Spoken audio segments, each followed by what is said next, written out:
বেহালার বরিশার সুব্রত মিস্ত্রির enumeration form চলে গিয়েছে বাংলাদেশ থেকে আসা সোনারপুরের সুব্রত মিস্ত্রির কাছে। দুজনেরই নাম এক, বাবার নামও এক, এমনকি এপিক নাম্বারও এক, শুধু বদলে গিয়েছে ছবি, বাড়ির ঠিকানা। নিউ আলিপুর স্কুলের কর্মী সুব্রত মিস্ত্রির এনুমারেশন ফর্ম কিভাবে সোনারপুর উত্তরের ঠিকানায় আর এক সুব্রত মিস্ত্রির কাছে পৌঁছে গিয়েছে তা নিয়েই শোরগোল পড়েছে।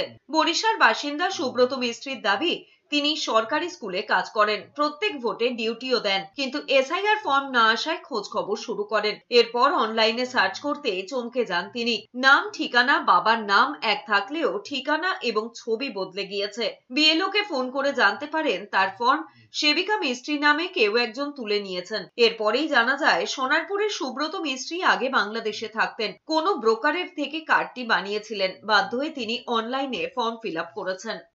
আমি তো বেহালা পূর্বের ভোটার, আমি তো বেহালা পূর্ব এখানে নেই। তখন বললেন, তারপর একটু পরে দেখবেন আপনার ফর্ম তো অলরেডি নিয়ে গেছে সেবিকা মিস্ত্রি নামে একজন। মানে আমার ফর্ম তাহলে অন্য কে নেবে, আমি তার নাম্বার দিই, তিনি নাম্বার দিলেন, তাকে ফোন করতে তিনি বললেন যে আমার হাজবেন্ডের ফর্ম আমি নিয়েছি। তার নাম কি? তার নাম বললেন আমার নাম। তার বাবার নাম কি? আমার বাবার নাম। এপিক নাম্বার জিজ্ঞাসা করেছি, কিন্তু এপিক নাম্বারটা তিনি বললেন আমার কাছে এখন নেই, বলতে পারবো না। আমরা ওর থেকে ফর্মটা আনিয়েছি, আমরা ওকে চিনি, লোকাল ছেলে, কিন্তু ও তালদি থাকতো আগে, ব্রোকারের মাধ্যমে ভোটার কার্ড বানিয়েছে এবং ও বাংলাদেশি।